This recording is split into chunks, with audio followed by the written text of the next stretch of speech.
வண்டிப்பெரியார் மிலாமலையில் கடந்த தினமிரவு சமூக விரோதிகள் ஆட்டோ ரிக்ஷாவை பெட்ரோல் ஊற்றி எரித்துள்ளனர். எஸ்டேட் லயத்தில் வசிக்கக்கூடிய பிரசாந்தின் ஆட்டோ ரிக்ஷா தான் கடந்த தினமிரவு சமூக விரோதிகள் எரித்துள்ளது.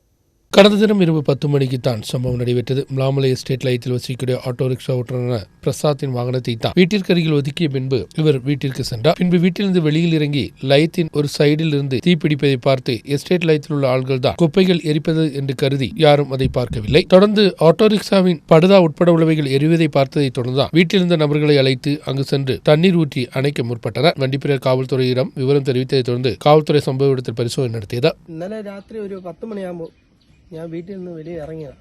അന്നേരം ഈ തീ മൊത്തം ഇവിടെ ആളി കത്തുന്ന കണ്ടിട്ട് ആ വെട്ടത്ത് കൊണ്ടിട്ടാണ് ഞാൻ ഇങ്ങോട്ട് ഇറങ്ങി വന്നത്. എന്നാൽ ഞാൻ ഓർത്ത് വല്ല വേസ്റ്റോ എല്ലാം കത്തിക്കാമെന്ന് ഓർത്താണ് ഞാൻ ഇങ്ങോട്ട് വന്നത്. അന്നേരം ഞാൻ അവിടെ വന്ന് നോക്കിയപ്പോൾ മൊത്തം വണ്ടി കത്തുമായിരുന്നു. അന്നേരം ഞാൻ പെട്ടെന്ന് ഇവരെ അടുത്ത വീട്ടുകാരെ വിളിച്ച് ഇങ്ങനെ കയറി ഇതിൽ എനിക്ക് കടക്കാൻ പറ്റില്ലായിരുന്നു. പിന്നെ അതിലേ കയറി ഇവരുടെ സഹായത്തിന് കൂടെ വെള്ളമൊക്കെ ഒഴിച്ച് ഞങ്ങൾ വണ്ടി കെടുത്തിയത്.